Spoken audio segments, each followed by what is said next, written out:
最近这几天本土疫情一直爆发，已经连续5天本土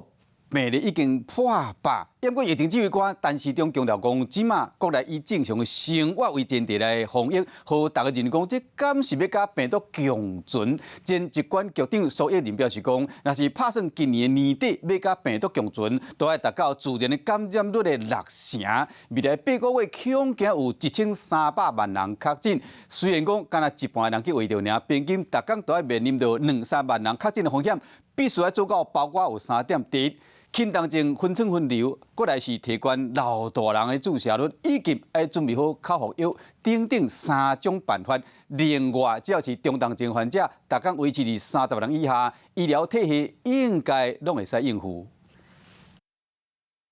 不知道怎么做来问呢？我们会跟他讲清楚来。总指挥官陈时中搁一摆强调新台湾模式的防疫办法，回应地方政府若是无清楚，会当送公文来问。不过台北市长郭文泰说话要讲，第一点，我们绝对比他更懂嘛，对不对？今天我们倒不是说不知道怎么做，只是说大家都在告来告去。郭文泰问台湾到底逐工爱新增加偌济民众才会当忍受？清零和共存已经唔是科学的问题，是政治问题。到底新台湾模式敢是爱走向病毒共存？首先，你病毒共存要有生理准备，就是说要达到了全民病毒自然感染力，但它要60%。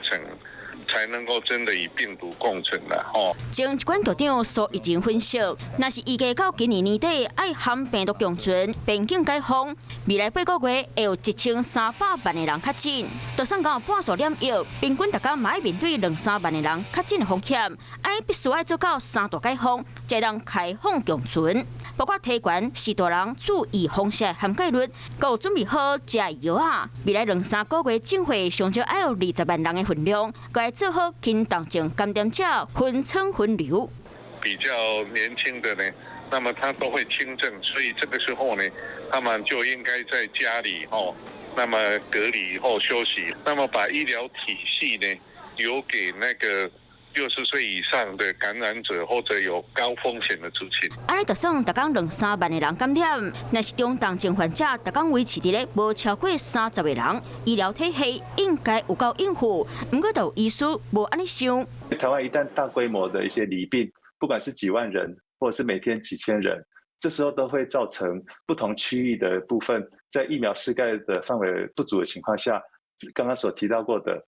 没有办法施打疫苗或不愿意施打疫苗的这些高风险族群，势必会先后得病。案例本身已经不是最重要的标准了，应该要着重一些其他的